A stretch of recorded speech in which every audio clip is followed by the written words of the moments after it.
আসসালামু আলাইকুম। সবাই কেমন আছেন? আশা করি সবাই ভালো আছেন। নতুন একটা রেসিপি ভিডিও নিয়ে চলে আসলাম। শরীরটা একদমই খারাপ। তার মধ্যে আবার সর্দি, জ্বর, কাশি সব একসাথে হলো। কথা শুনে বয়সটা বুঝতেছে নাই। মুখে কোনো টেস্ট নাই। তো ভাবলাম আজকে একটা আ রেসিপি তৈরি করি। এই মজাদার শুটকিটা দিয়ে আপনাদের সাথেও শেয়ার করি। শুটকিটা দেখে তো সবাই চিনছেনই। এটা হলো সিঁদুর শুটকি।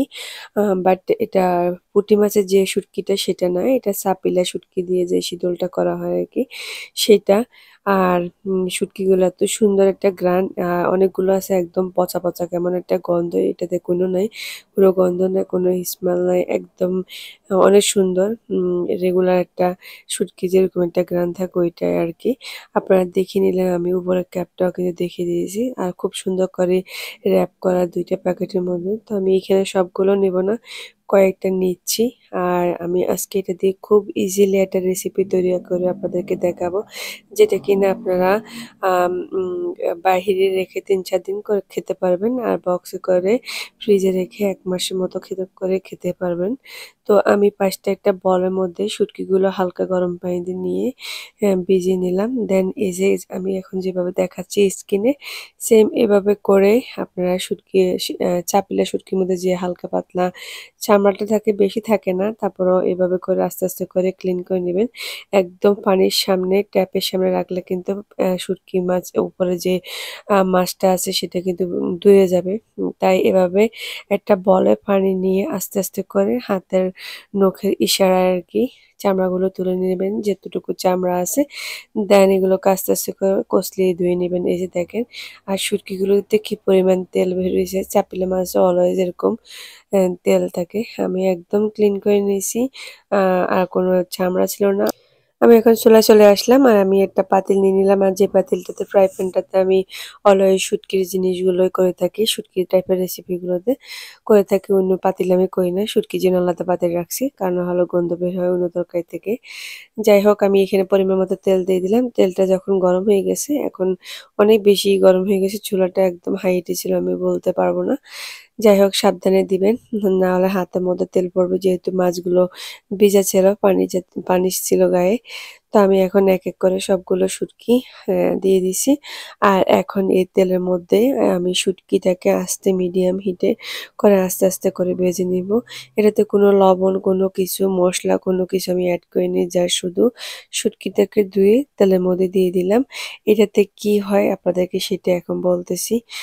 শুটকি আপনারা ভাববেন যে চাপিলা মাছে অনেক কাঁটা কিভাবে খাওয়া যাবে এভাবে ভাজি করলে।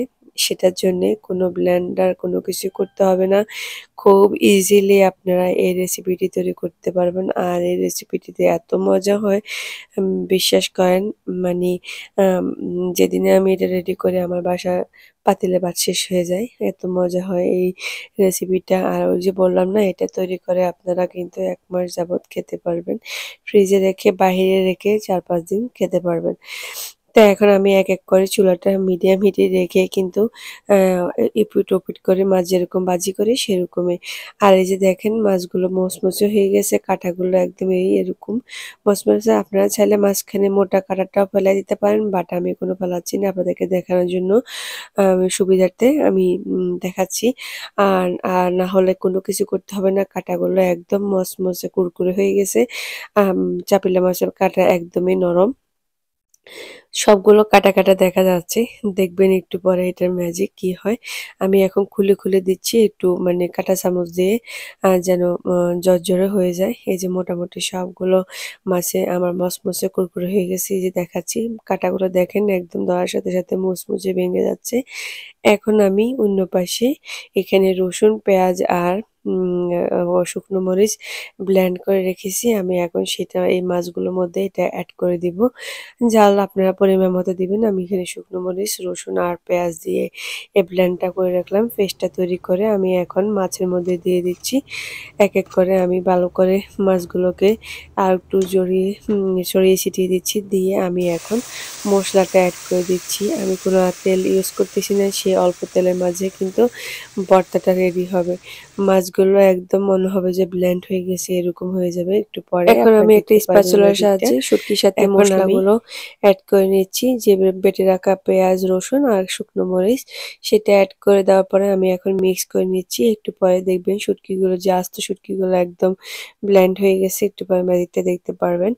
আর আমি এখন একটু শুটকির লবণটা চেক করে নিব, কারণ যেহেতু আমি কোনো লবণ অ্যাড করিনি, কারণ শুটকিতে যে নিজস্ব একটা লবণ থাকে, সেই কারণে আমি মসলাটা দেওয়ার পরে তারপরে লবণটা এখন চেক করে নিচ্ছি। আমার কাছে মনে হচ্ছে যে একটু হালকা লবণ কম আছে, তো আমি এখন লবণটা পরিমাণ মতো অ্যাড করে দিব। আপনারা অবশ্যই আপনাদের টেস্ট অনুসারে লবণটা এড করে দিবেন। তারপরে আমি এখন এটাকে ভালো করে নেড়েচেড়ে মিক্স করে পরিমাণ মতো পানি দিয়ে একসাথে ঢাকনাটা আমি লাগিয়ে দিব। আমি এখন যে বাটিতে মসলা বেটে রেখেছিলাম সে বাটি ধুয়ে পানিটা দিয়ে দিলাম, আর আমি আবারও নেড়েচেড়ে এখন চুলার আঁচটা হাই হিটে দিয়ে ঢাকনাটা লাগিয়ে দিব।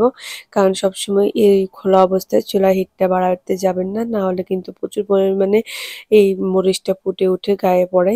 সাবধানে থাকবেন। এই যে দেখতেছেন অনেক ফুটতেছে।